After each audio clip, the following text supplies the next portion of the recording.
Bismillahirrahmanirrahim. Alhamdulillahi rabbil alamin wassalatu wassalamu ala rasuli rabbil alamin nabiyyina Muhammad ibn Abdullah wa ala alihi wa sahbihi wa man walah, amma ba'd. Sambungan pelajaran kita dalam kitab Wisyahul Afrah wa Isbahul Falah. Ini nama kita Wisyahul Afrah wa Isbahul Falah. Kita sudah masuk muka surat 32, Babu Salatil Jamaah. Ini bab pada menyatakan sembahyang berjamaah. Bab apa ni? Salat berjamaah. Bermula sembahyang berjamaah itu fardu kifayah. Tanda itu hukum dia. Tulis tepi kita, hukum salat berjamaah fardu kifayah atas ahli negeri. Maknanya sebuah kampung ni kalau tak semua orang kampung ni tak salat berjamaah, maknanya satu negeri, satu kampung itu berdosa belaka. Itu makna fardu kifayah. Fardu kifayah makna apa? Semua dosa belaka. Maka wajib atas jalan fardu kifayah, maknanya tidak fardu ain lah. Kalau fardu ain itu semua kena pergi. Ini sebahagian pergi, lepaslah orang lain. Tetapi kita jangan duk harap ke orang je. Lepas dah orang lain tu. Orang semaya ada jemaah saya tak elak. Ada lagi hadis lain yang memberi teguran dan ancaman kepada orang yang tidak salat berjamaah. Fardu kifayah ke atas semua orang laki-laki yang merdeka. Orang laki-laki yang merdeka. Merdeka ni mana bukan hamba. Lagi muqim. Muqim makna orang yang tidak musafir. Kalau orang musafir tidak jadi fardu kifayah bagi dia solat berjamaah, tapi kalau dia pergi solat sah. Itu kepentingan dia. Lagi ia tambah sikit. Ia dapat menutup aurat. Kalau orang ni langsung tak ada kain dia tak ada langsung, dia tak segi masjid bayar rumahmu, macam mana nak pergi? Bahaya itu kan. Itu makna syarat nak pergi tutup aurat. Syarat nak pergi solat jemaah di masjid kena ada kain seluar yang boleh menutup aurat. Dan gugurlah fardu kifayah dengan diperbuat oleh satu taifah. Tanda, satu taifah mana satu kumpulan. Satu jamaah daripada ahli negeri itu. Negeri itu makna kampung itulah. Kalau kata negeri itu besar sangat. Satu daerah, satu qaryah. Mana ada sebahagian salat, yang lain itu tidak berdosa secara umumnya. Tapi dia berdosa juga kerana mempermain-main, mempermudah-mudahkan salat kan. Maka wajib mereka itu mendirikan salat berjamaah pada tempat yang zahir. Tulis tajuk ya, tempat salat jamaah itu mesti zahir. Bagi segala manusia, lagi tiada malu oleh seseorang memasuki sembahyang padanya. Maknanya kita kena buat tempat solat kita ni tempat yang terbuka. Tak payah minta izin nak masuk. Itu maksudnya orang tak malu nak pergi. Kalau kita buat solat jemaah dalam rumah orang, malu aku nak pergi. Tapi kalau kita buat di masjid di surau, malu tak? Malu apa? Memang orang suruh pergi. Orang yang tak pergi itu malu. Itu asasnya. Maka memadai pada apa dia tulis? Dosa. Tanda pelajar.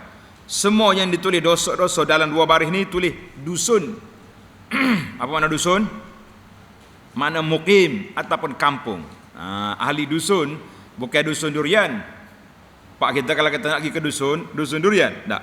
Dusun di sini dengan makna kampung. Baiki kita salah tu. Mana pensil?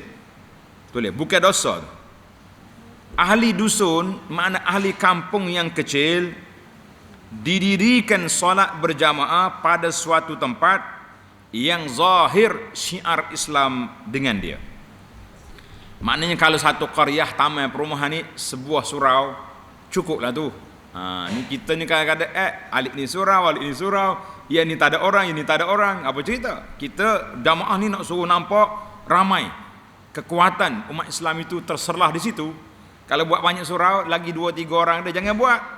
Buat memalukan kawan je tu. Baik kita satukan dia. Adapun dusun, tulis, bukan dosa tu. Adapun dusunnya yang besar, maknanya qaryah yang besar. Dan negeri, negeri lagi luas kan. Negeri ya, macam kita sini, qaryah kita ni qaryah Sungai Durian. Tapi di bawah masjid kita ni ada 5 surau lagi. 5 surau. Sebab nak suruh nampak syiar tu. Tapi kalau ada surau saja orang tak ada, tak jadi juga kan.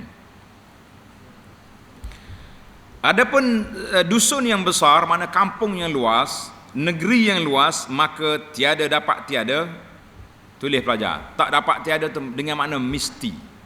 Bahasa kita sekarang dengan terjemahan dengan makna mesti, apa dia?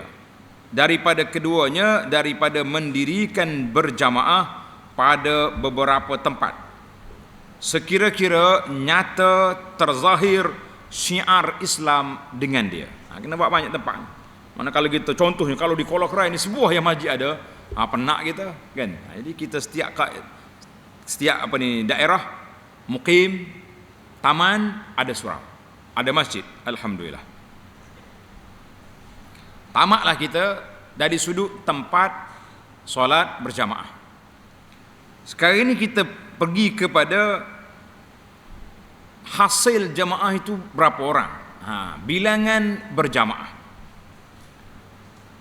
Demikian lagi hasil bagi makmum, dan hasil fadilat berjamaah dengan seorang imam dan seorang makmum. Paling minima, paling kurang nak solat berjamaah kena ada 2 orang. Tak ada orang di rumah kita, kita seorang. Kita pun niat jadi imam, boleh ke tak boleh? Mana ada? Ada, jin tu lo solat. Kamu cari dia, kalau nampak boleh. Kalau tak nampak jangan buat. Tak ada. Maknanya kita kira kita sebagai manusia, solat berjamaah minima bilangan dia 2 orang. Demikian lagi hasil bagi makmum akan fadilat berjamaah serta imam. Seorang makmum, seorang imam jadi berjamaah lain daripada solat Jumaat. Solat Jumaat kena berapa orang? Dalam mazhab Syafi'i yang masyhur 40 orang. Tapi dalam PKP baru ni Allah nak ajar kepada kita mazhab dalam Islam tu luas. Mula-mula berapa orang? 4. Lepas tu 12, kemudian 40. Boleh je kita buat. Ada pandangan ulama di situ ketika perlu. Maknanya solat Jumaat tak boleh 2 orang, kena 40 orang ataupun kena bilangan yang ramai. Bilakah kita dapat? Tanda situ. Selama belum memberi salam imam, salam yang pertama. Dalam mazhab Syafi'i, selagi imam belum bagi salam, kita mari cabut ekor lari je. Contohlah, tak sepatutnya. Sunatnya kita berjalan je, berjalan tenang-tenang. Tapi kalau kita tak belajar sangat ni, kita lari masuk dalam masjid, imam tengah tahiyat akhir dah, kita Allahu Akbar, terus duduk ya, imam kata Assalamualaikum. Dalam kitab ni kata dapat lagi pahala berjamaah. Dapat lagi pahala berjamaah selagi imam tidak memberi salam dan jikalau tiada duduk sertanya sekalipun. Kita tak sempat duduk, kita sempat takbir, Allahu Akbar, nak duduk, imam Assalamualaikum warahmatullahi. Dalam kitab ni kata boleh juga pahala berjamaah. Maka jika menyertai takbir makmum dengan salam imam serentak, kita Allah Assalamualaikum serentak, Boleh ke tak boleh? Maka padanya khilaf di antara Syekh Ramli dengan Syekh Ibnu Hajar. Tanda pelajar. Dua orang ulama ni banyak dia khilaf dalam mazhab Syafi'i. Kata Ramli boleh, Ibnu Hajar kata tak boleh, atau sebaliknya. Dia tak balas dua tu. Artinya bila ada khilaf, kita keluarlah daripada khilaf. Tak usahlah kita nak sambung lagi, kita cari jemaah lain pula. Kan tengok, ada lagi orang tak salat baru sampai, ada. Buat jemaah yang kedua setelah imam memberi salam, tak jadi masalah. Tulis tepi kitab. Sebahagian ulama mengatakan syarat nak dapat satu rakaat itu mesti kita sempat satu rakaat. Syarat nak dapat solat berjamaah mesti mendapat satu rakaat daripada imam, baru dapat. Kalau mari macam tadi imam duduk tahiyat akhir dah, tak dapat. Tapi ini benda khilaf lah, perkara ini khilaf. Dalam kitab fiqh Syafi'i kata boleh selagi imam tak beri salam, walaupun kita belum lagi turun, kita bagi sempatnya takbiratul ihram, imam bagi salam, boleh lagi pahala berjamaah. Kita kata wallahu a'lam. Kita pindah kepada tajuk solat syarat nak dapat berjamaah dalam solat Jumaat. Adapun berjamaah pada solat Jumaat, maka fardu ain. Solat Jumaat itu fardu ain bagi orang laki-laki yang mukallaf, yang tidak musafir. Maka tiada hasil ia dengan kurang daripada satu rakaat. Jadi Jumaat ni ada berapa rakaat? 2. Kalau kita sempat satu rakaat dengan imam, walaupun dalam rokok yang kedua, sempatlah kita Jumaat. Apa maksud dia? Maknanya bila imam bagi salam, kita tambah berapa rakaat lagi? Berapa rakaat? Satu rakaat. Alhamdulillah. Tapi kalau kita datang salat Jumaat, imam sudah tahiyat akhir. Setelah imam bagi salam, kita kena tambah berapa rakaat? Salat zuhur, berapa rakaat? 4. Bukan 2. Sudah jadi zuhur kita. Jadi 4 rakaat balik. Dan wajib atas makmum meniat mengikut imamnya. Kalau solat Jumaat, wajib kita kena niat ikut imam. Tak, dia tak sebut Jumaat dah sini. Semua. Dan wajib atas makmum niat ikut imam. Maka jika tiada diniat, nasya jadilah sembahyangnya seorang diri. Dia sembahyang seorang diri jadi.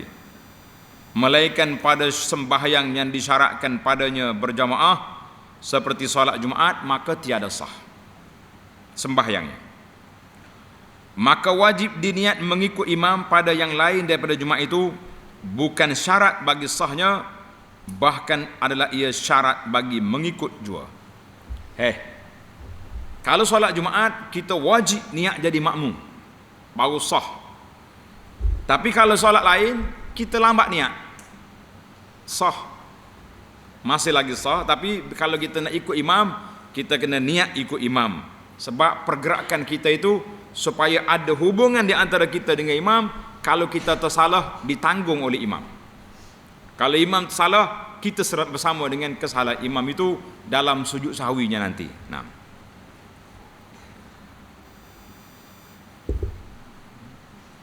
Maka jika mengikut dia, seorang ini salat ikut imam dengan ketiadaan niat qudwah. Qudwah tu niat ikut imam lah. Mana qudwah? Atau syak akan niatnya, maka batal sembahyangnya jika panjang menanti akan imam pada sesuatu perbuatan. Kalau kita tunggu lama, tak boleh. Dan jika diniat makmum akan ikut imam pada tengah sembahyang, mula-mula takbir kita tak niat lagi, satu rakaat baru dah, ataupun lepas baca Fatihah baru niat, sah serta makruh dan tiada hasil baginya fadilat berjamaah. Rugi kita. Ini dia kena niat sekali, awal lagi masuk tu niat jadi makmum. Maka jika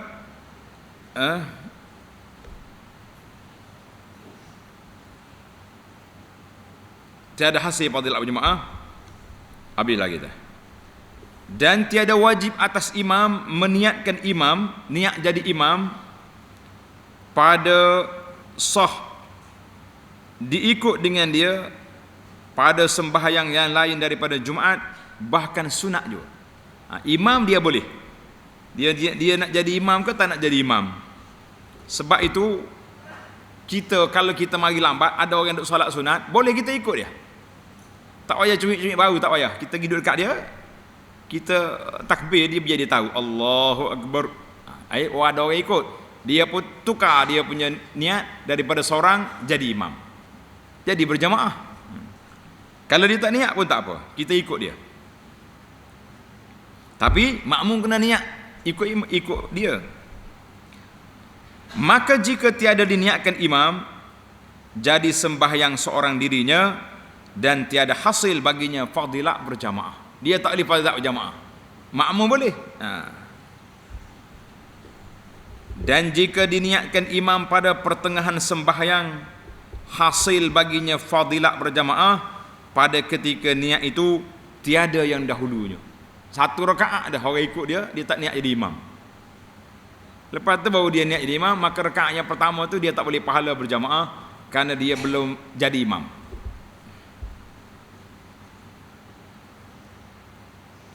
Dan tiada makruh bersalahan makmum seperti telah terdahulu sebutnya.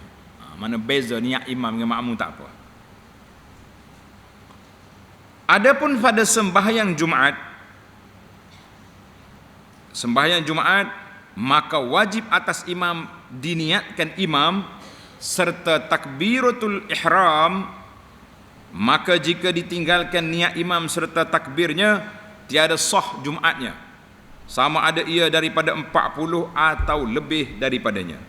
Ingat ni, kalau solat Jumaat lah, kita kena niat dalam takbir kita imam, makmum kena niat makmum. Di mana? Dalam solat Jumaat. Dan sah mengikut orang yang merdeka akan hamba. Contoh, ada hamba jadi imam, kita merdeka ikut, sah. Dan yang baligh akan kanak-kanak yang mumayyiz. Siapa dia kanak-kanak mumayyiz sini? Angkat tangan hak mumayyiz.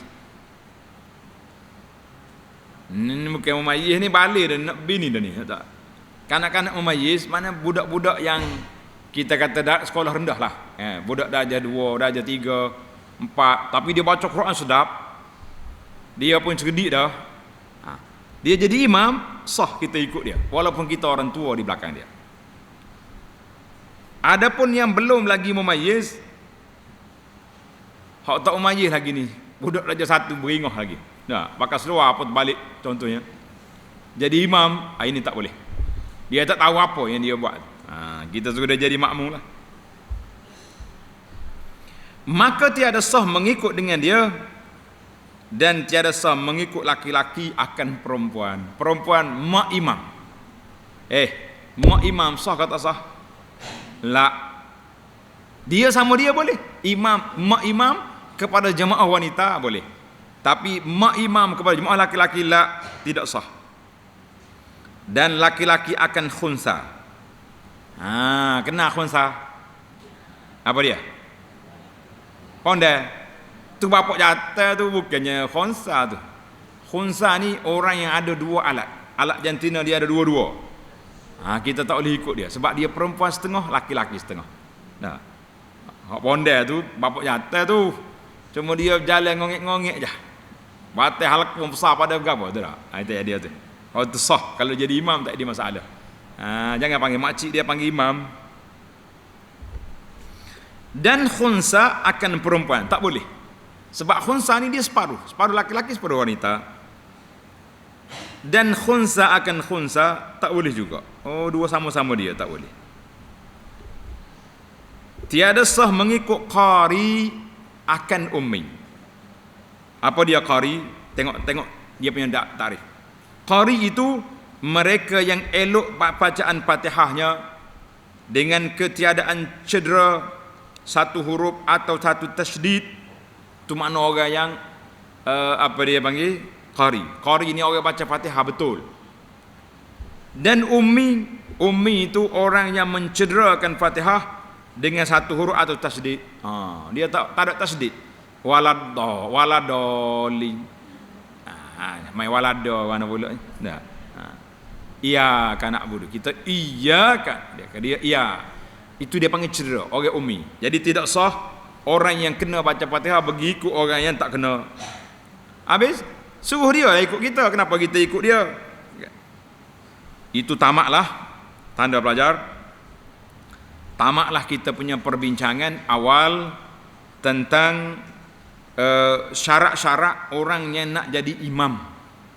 Orang jadi imam dan juga syarat niat di dalam salatul jamaah.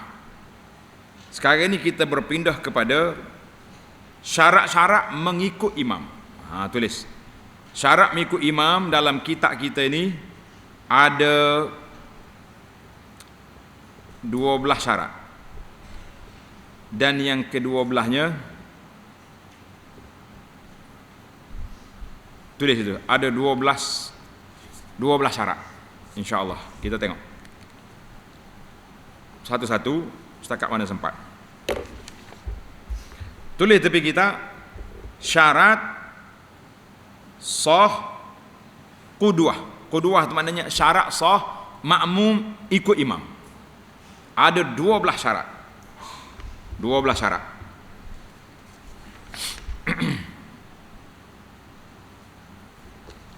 Yang pertama, hendaklah muwafaqah aturan sembahyang keduanya. Muwafaqah ni maknanya cara solat tu sama. Itu makna muwafaqah aturan, maknanya cara solat itu sama. Maka tiada sah jika bersalah-salahan seperti sembahyang fardu yang maktubah, solat sunat, solat fardu yang kita lah, zuhur, asar, maghrib, isya ni di belakang orang yang solat gerhana. Sebab apa? Kenapa tak sah? Sebab dia 2 kali rokok, kan? Kita 1 rakaat 1 rokok. Dan akasnya, tulis akasnya maknanya sebaliknya. Orang gerhana ikut kita, tak sah sebab kita rokok sekali 1 rakaat. Atau sembahyang yang maktubah, solat biasa ni di belakang orang yang solat jenazah. Kenapa tak sah? Sebab solat jenazah tak ada rukuk, tak ada sujud. Macam mana kita mau ikut dia? Dan akasnya, sebaliknya pula. Orang solat jenazah pergi ikut orang solat biasa, tak boleh. Atau solat jenazah di belakang orang yang sembahyang gerhana dan akasnya. Tulis akasnya tu dan sebaliknya lah. Itu dia panggil syarat. Syarat yang pertama mesti cara menunaikan solat sama. Dan tiada mengapa bersalah-salahan niat imam dan makmum. Kalau berbeza niat tidak jadi masalah. Maka sah mengikut orang yang solat fardu akan orang yang solat sunat. Kita masuk masjid, orang sudah semaya dah. Tiba-tiba ada orang solat sunat ba'diyah. Kita nak solat zuhur kan? Kita pergi ikut dia, sah. Dia solat 2 rakaat, lepas kita tambah 2 rakaat lagi, boleh.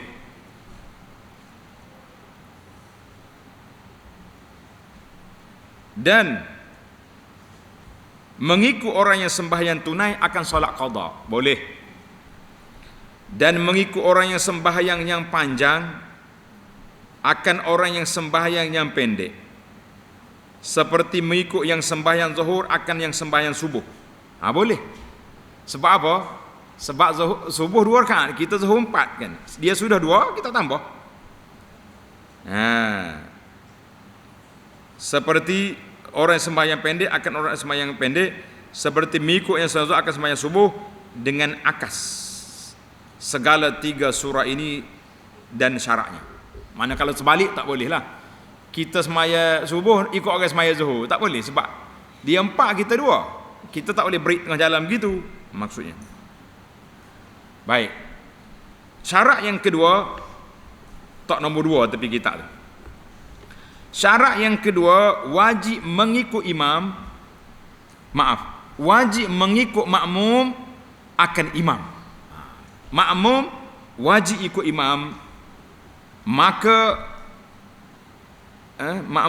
maka wajib makmum takhirkan takbiratul ihram daripada sekalian takbiratul ihram imamnya.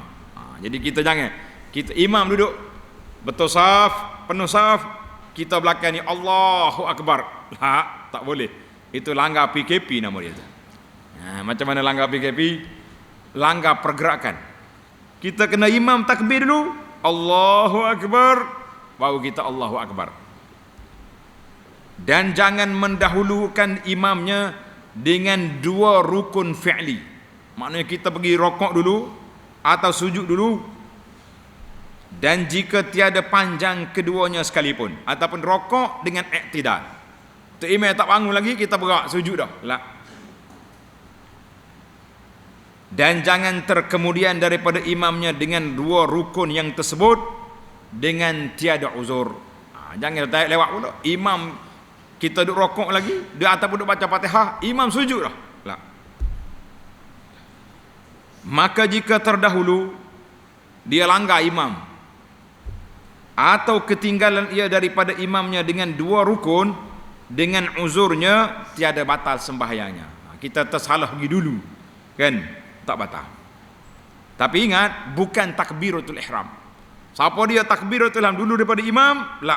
Sebab imam tak masuk solat, mu masuk dah, mana boleh. Maka uzur terdahulu itu iaitu lupa. Maksud uzur itu orang lupa atau jahil, tak erti. Orang ini dimaafkan. Dan uzur pada ketinggalan itu seperti adalah makmum itu lambat bacaannya. Kita ni slow sangat baca, dan imam pertengahan bacaannya, maka terkemudian makmum, mana terlewat makmum supaya menyempurnakan bacaannya, kemudian maka dikerjakan di belakang imamnya atas peraturan sembahyangnya selama tiada terdahulu imamnya lebih daripada 3 rukun yang panjang-panjang. Apa dia rukun yang panjang? Tanda situ. Yang pertama rukuk dan sujud, itu rukunnya panjang. Maka tiada dihisap daripadanya i'tidal dan duduk antara dua sujud. Kerana dalam fiqh Syafi'i itu dia panggil rukun yang pendek keduanya. Jelas ke tidak pelajaran? Tengok hukum dia. Maka jika terdahulu imamnya dengan lebih daripada 3 rukun, seperti belum lagi selesai makmum daripada bacaan Fatihahnya, dan imamnya masuk kepada rukun yang keempat, maka ia mengikut akan imamnya pada barang yang ada ia padanya, kemudian maka mendapat oleh makmum kemudian daripada salam imamnya akan yang barang yang luput akan dia seperti orang yang masbuk. Sedap kita ayat dia tu. Tengok sini. Kita dengan imam tak boleh lewat daripada 3 rukun yang panjang. Contohnya, seorang pakcik ni, jangan tengok pakcik mana-mana. Dia baca Fatihah lama lah. Kanak bodoh saja 10-100 kali. Kan? Imam rokok. Kanak bodoh lagi. Imam bangun daripada rokok, maknanya 1 rukun yang panjang sudah berlaku. Imam pun sujud. Sujud ni rukun yang panjang yang ke berapa? 2. Duk main kanak bodoh lagi. Imam bangun duduk antara 2 sujud. Tak kira itu dipanggil rukun pendek. Imam sujud yang kedua, itu rukun yang panjang yang ketiga sudah. Maknanya kalau imam bangun nak masuk kepada rukun qiyam balik, dia tak rokok lagi, maka dia kena cancel rakaat itu. Baik tak? Dia niat tak ada dah, batal lah dia punya kedudukan dia tu. Sepatutnya jangan lebih pada 3 rukun yang panjang. Contohnya imam tengah sujud, dia pergi rokok, tak apa, sebab kita baru tinggal 2 rukun. Ini tengok ni.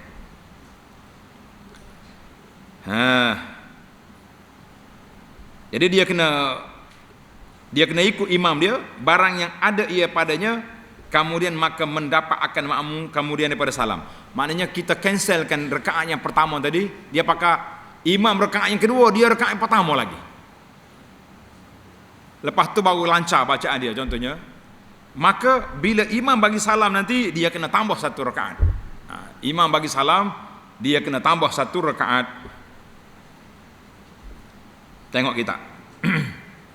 Maka jika masuk imamnya pada rukun yang kelima, dahulu daripada sempurna makmum itu akan bacaannya, nescaya batalah sembahyangnya, batalah syaratnya. Tak boleh lah. Lebih pada hak dah. Was-was kau apa benda tahu ni. Kan? Jadi kita tak boleh.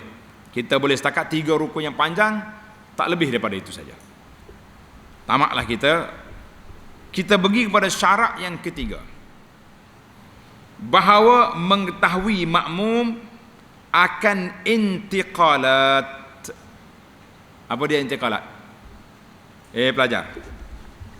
Apa dia intiqalat? Belajar lama dah pondok ni. Ini lebar apa kita ni? Apa dia intiqalat?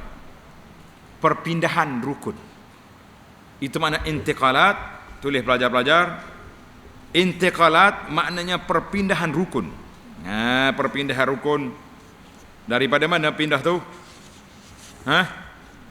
Perpindahan rukun daripada satu rukun satu kita tahu. Imam dah berpindah. Allahu Akbar. Rokok. Sami Allahu liman hamidah. I'tidal. Allahu Akbar. Sujud. Itu syarat yang ketiga. Bahawa mengetahui makmum akan intiqalat, maknanya perpindahan rukun imamnya. Dengan cara mana kita tahu? Yang pertama, letak nombor situ. Dilihat akan dia. Kita tengok imam tu rokok. Atau dilihat akan setengah sifatnya. Nampaklah duduk jauh, tak nampak tunduk dah kepala. Atau mendengar suaranya. Bagi orang di sebelah tabir, dia dengar suara imam. Allahu Akbar. Sami Allah liman. Itu kita tahu. Atau suara mubaligh. Apa dia suara mubaligh? Mubaligh itu apa? Orang yang melaungkan. Zaman kita ni mubaligh, apa dia mubaligh zaman kita? Ni tok ayah ni. Kenal tok ayah ni? Gapo ni? Dia ni lah mubaligh. Mana kita? Duduk tingkat atas tu, dia dengar mubaligh bagi tu Allahu Akbar, mikrofon tu mubaligh. Zaman dulu pelajar-pelajar tanda. Zaman dulu tak ada mikrofon. Imam duduk sini, mubaligh tu duduk jauh, duduk ujung tu. Tapi dia nampak imam. Jadi bila imam Allahu Akbar, dia pun belakang tu Allahu Akbar. Orang ujung lagi nampak, dengar dia. Dia begitulah keadaan suasana. Atau seumpamanya supaya dapat mengikut akan dia, tujuannya nak dapat ikut. Dan syarat yang keempatnya, tengok syarat yang keempat, bahawa berhimpun, bahawa berhampirnya imam dengan makmum pada suatu tempat, dekat imam dengan makmum itu. Maka bagi berhimpun kedua itu ada 4 kelakuan, 4 kategori. Tulis, kategori yang pertama, kelakuan yang pertama ataupun kategori yang pertama, bahawa jika keduanya dalam masjid, semua imam dan makmum dalam masjid. Macam kita ini masjid kita 2 tingkat, ini satu masjid, maka sahlah diikutnya. Dan jika jauh di antara keduanya sekalipun, jadi tak ada masalah. Setengah masjid ni kan, makmum wanita duduk belakang, kita duduk sini, tengok makmum wanita tak nampak muka lah, tahu ada orang, boleh.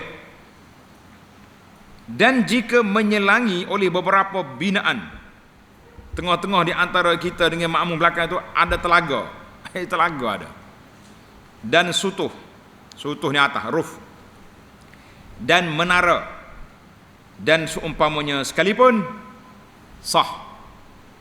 Jika ada pintu sekaliannya dalam masjid, sekira-kira dapat dilalu kepada imam, jika dengan berpaling daripada kiblat dan membelakang akan dia sekalipun, tiada mudarat ia. Jadi kita duduk atas, kita ada tangga belakang kan?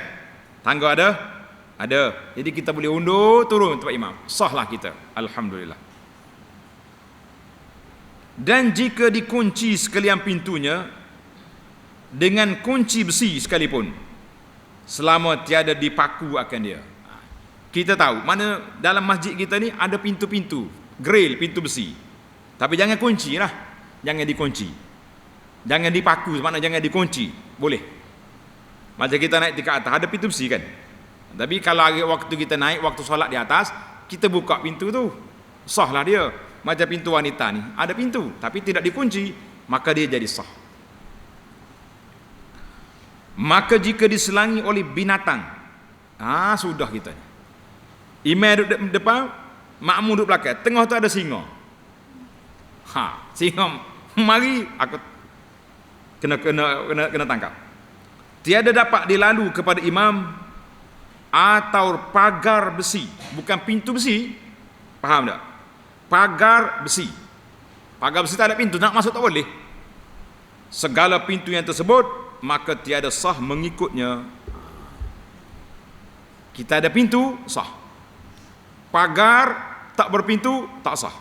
Itu perbezaan. Tamat.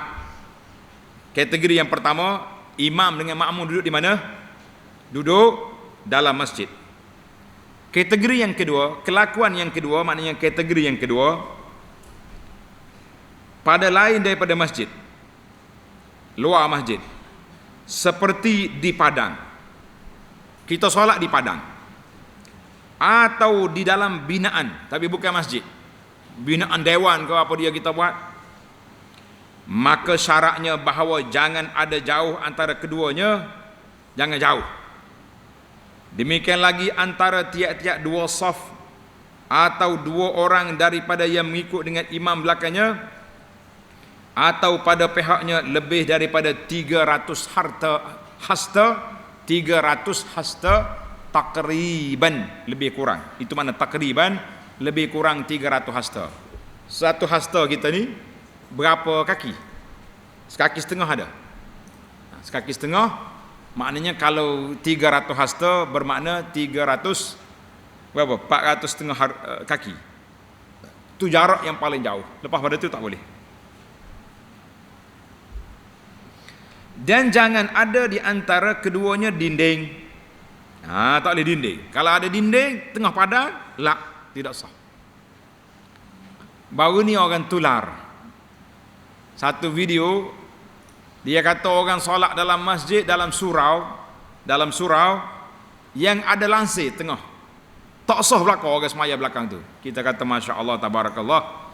Surau yang ada di Malaysia ini sama dengan masjid, cuma nama dia surau sebab kategori dia lain sikit. Maknanya yang kita kata ni dalam dewan terbuka, kita pergi nak solat situ, patut kita tutup aja, tak boleh. Kena beza lah. Nak keluar pandangan-pandangan baru pun teliti dulu nas-nas kitab tu, barulah tak keliru kan. Tengok dalam video pendek yang telah saya huraikan tentang hukum solat di sebalik tirai ataupun langsir di dalam surau-surau di Malaysia. Alhamdulillah kita telah jelaskan perkara ini.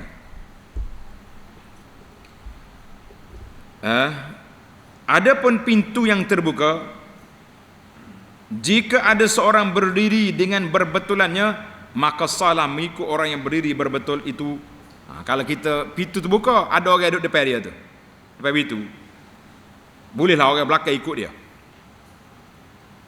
Dan demikian lagi orang yang di belakangnya atau pada sisinya boleh ikut. Dan tiada mengapa jika diselangi oleh jalan raya, dan jika itu yang lalunya itu sekalipun. Manakala jalan raya orang lalu depan tu, kereta lalu, boleh. Kita duduk belakang tu, boleh ikut.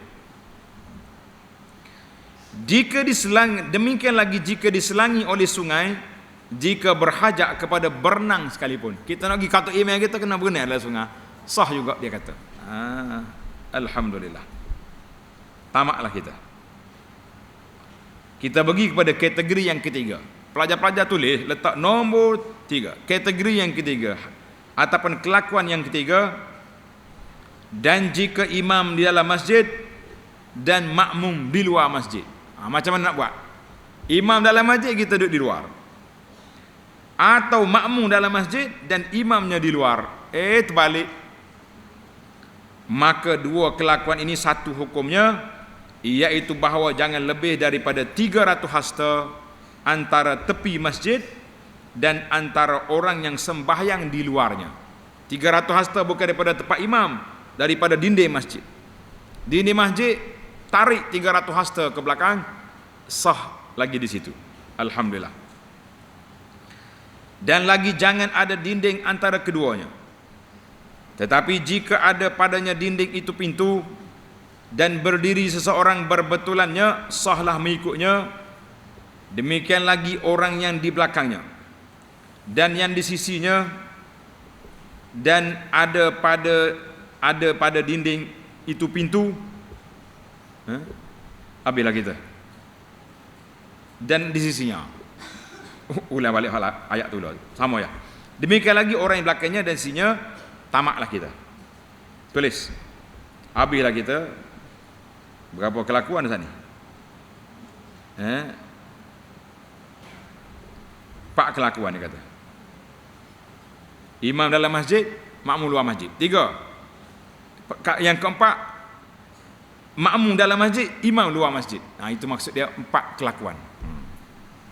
Jadi hak sani, hak yang keempat, yang ketiga tu hukum dia sama. Jangan jarak jauh. Alhamdulillah. Macam mana nak bayang imam luar masjid, makmum dalam masjid? Boleh bayang ke tidak? Boleh bayang. Sekarang ni banyak masjid-masjid diperbesarkan. Nampak tak? Lepas tu dia tambah kemah depan. Jadi imam duduk kemah hujung tu. Orang makmum ni duduk dalam masjid ulama. Itulah bayangan kita lah. Alhamdulillah, tamaklah kita. Syarat yang keempat, iaitu apa dia syarat yang keempat? Berhampiran imam dengan makmum. Kita berpindah kepada syarat yang kelima. Kita habiskanlah. Syarat yang kelima, bahawa jangan menyalahi akan imamnya pada sunat yang jahat bersalahannya. Bahasa orang petani, jahat bersalahan. Kita kata guna pula sunat jahat tu, bukan sunat jahat. Maknanya sunat yang tidak elok bersalahan antara makmum dengan imam. Tulis, jahat tu maknanya tak molek. Bersalahan makmum dengan imam. Seperti sujud tilawah. Maka wajib ia muafakah akan imamnya. Mesti kita kena ikut imam. Kalau imam sujud, macam pagi Jumaat tu, kita mesti sujud pada perbuatannya dan meninggalkannya. Kalau dia tak sujud, jangan sujud. Contohnya imam pagi ni dia tak sujud, dia baca surah Jar tak sujud, kita sujud lah. Dia tak sujud, jangan sujud. Dan seperti sujud sahwi. Sujud sahwi sunat, tapi tidak elok kita menyalahi imam. Itu dia panggil berjahat bersalahannya. Maka wajib ia muafakah akan imam pada perbuatannya itu, tiada pada meninggalkannya. Jadi kalau imam buat, kita buat.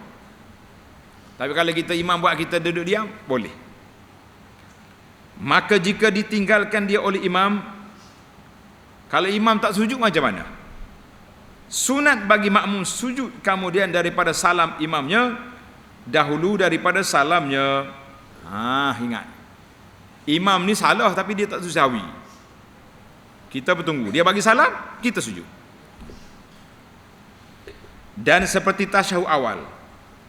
Tasyahud awal lah, kan dia panggil sunat abad yang boleh ditinggalkan. Maka wajib makmum muafakah akan imam pada meninggalkannya, tiada pada perbuatnya. Maksud dia apa? Kalau imam buat, kita mesti kena buat. Itu maksudnya. Kalau imam tinggal, tinggal. Kerana jikalau ditinggalkan oleh imamnya, wajib atas makmum meninggalkan dia tasyahud awal.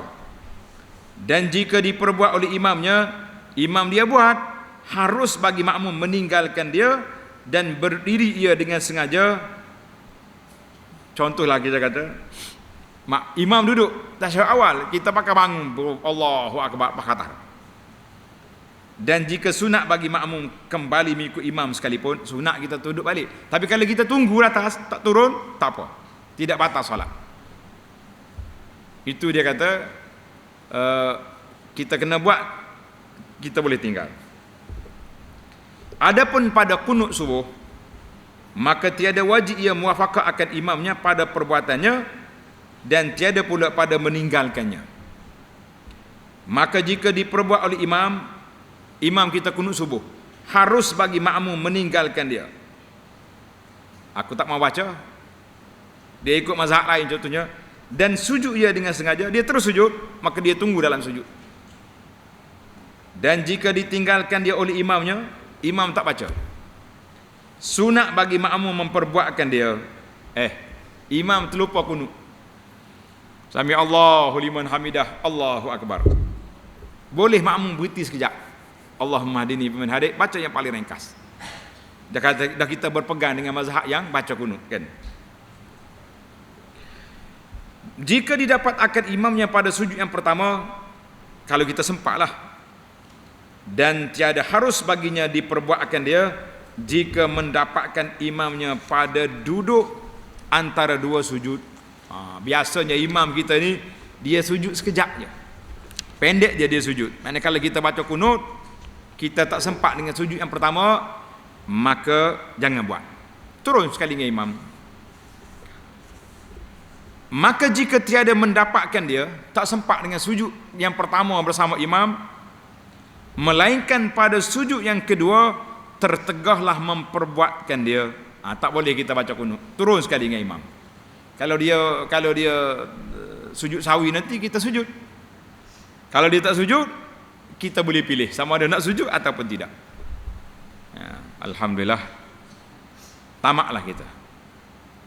Dan syarat yang keenam, bahawa jangan terdahulu makmum atas imamnya pada pihaknya. Jangan pergi langgar SOP, pergi dulu daripada imam. Dan diiktibar, mana dulu tu mana duduk depan. Maksud dulu sini iaitu ke hadapan. Tu imam duduk sini, kita duduk depan dia, tak boleh. Dan tulis pelajar, terdahulu itu maknanya terkehadapan, bau-bau je lah ayat.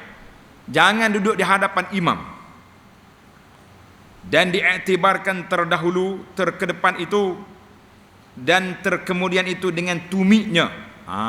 Ukuran kita tumik pada yang berdiri, dan dengan dua papan punggungnya pada yang duduk, dan dengan lambungnya pada yang berguling. Kalau kita ni semua tidur guling belakang, kita kena tengok usuk kita setakat mana. Dan dengan kepalanya pada yang melentang, tidur melentang. Dan makruh sama tinggi dengan imam. Kita duduk sama kaki kita dengan kaki, makruh. Sah lagi tapi makruh. Maka kita kena undur sikit ke belakang. Ingat tu. Dan makruh sama tinggi kedudukan, sama standard, sama soft dengan imam, serta luput fadilat berjamaahnya. Dan sunat terkemudian sedikit daripada imam 3 hasta atau kurang.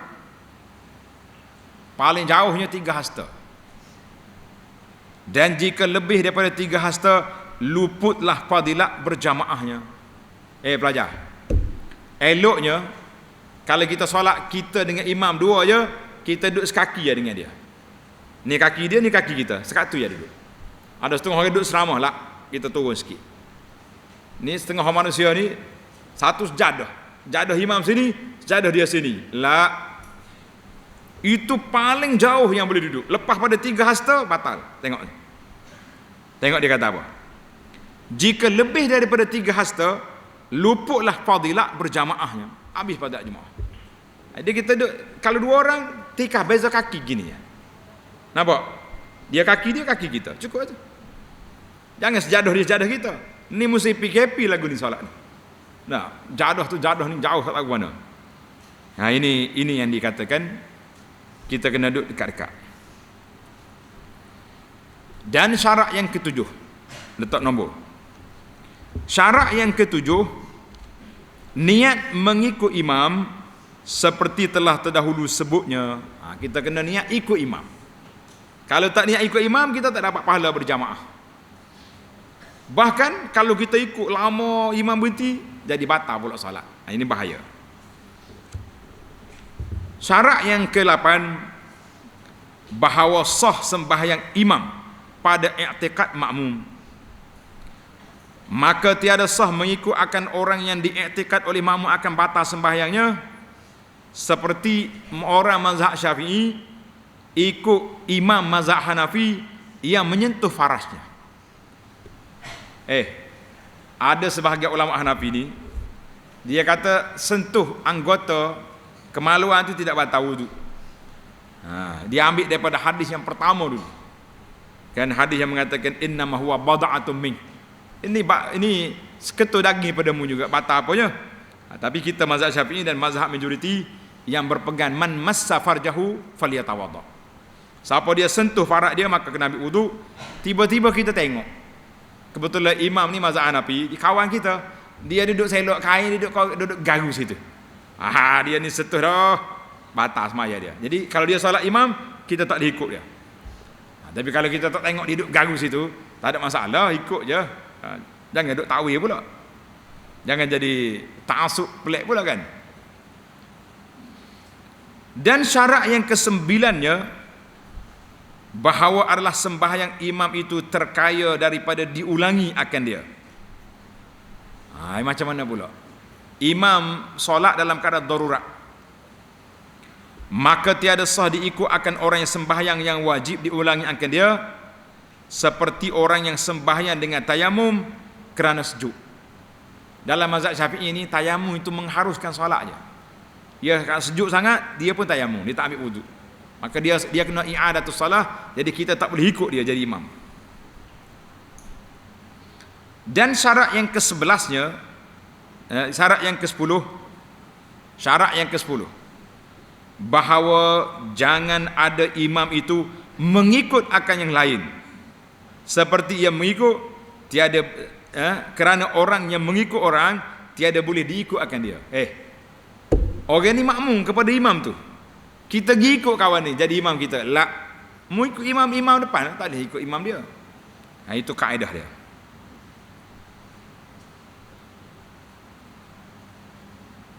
Syarat yang ke-11, dan jangan ada imam itu kurang daripada makmum dari sudut darjat dia, seperti perempuan, makmum laki-laki, imam perempuan, atau khunsa. Dan telah terdahulu sebutnya, habis. Dan syarat yang ke-12-nya, bahawa jangan ada imam itu ummi, tak erti baca alhamdulillahirabbil alamin. Boleh kita ikut dia? Malah dia ni, tak boleh. Dan makmunya qari, tapi kalau dia sama-sama tak erti belaka, boleh je. Seperti yang terdahulu sebutnya. Habislah kita 12 syarat mengikut imam. Dan sunat sembahyang mu'adah, tanda pelajar, sembahyang yang diulangi, iaitu diulangi sembahyang fardu yang 5 waktu dengan diniatkannya fardu serta berjamaah lagi di dalam waktu, dan sekali jua, dan sah sembahyang pertamanya lagi berdiri, dan i'tikad makmum harus i'adah, dan jangan ada ia pada syiddatul khauf. Syiddatul khauf ni kita boleh berlari waktu perang, itu tak boleh. Dan bahawa alah sembahyang jemaah itu dituntuti pada haknya, dan jangan i'adahnya kerana keluar daripada khilaf. Mana kalau orang hak tak cukup syarat molek, dia semaya tak ikut syarat, kita tak payahlah bagi dia jadi imam, biar kita jadi imam, sebab dia solat dalam keadaan darurat. Jadi dia kena i'adah balik solat. Macam mana i'adah balik? Tanda pelajar, mengikut fiqh mazhab Syafi'i, orang yang patah kaki, kata nas'alullah salamah, kita minta selamat, dia ni naik motosikal dah, mau terbalik, patah kaki dia. Bila patah kaki, doktor akan masuk semin, betul? Bila doktor masuk semin, dia tak ambil wuduk dulu. Dia masuk semin, balut, maka waktu kita nak solat kita tayamum ataupun kita balut di atas sapu atas balutan. Kata di ulama fiqh Syafi'i, siapa dia balut tak ambil wuduk, maka dia kena i'adah balik solat dia selama berapa lama kaki dia dalam semin, tak ambil wuduk dengan sempurna. Itu dia panggil i'adah. Dia orang lagi ni mau jadi makmum lah, biar aku imam. Wadah? Jadi imam juga. Aku imam. Imam apa patah kaki duduk diam, duduk belakang. Kita kena bincang-bincang lah. Itu dia panggil solat i'adah. Alhamdulillah, tamatlah perbincangan kita dalam bab solatul jamaah dan 12 syarat nak ikut imam. Subhanakallahumma wa bihamdika asyhadu an la ilaha illa anta astaghfiruka wa atubu ilaih. Wa sallallahu ala nabiyyina Muhammad wa ala alihi wa sahbihi ajma'in. Walhamdulillahi rabbil alamin.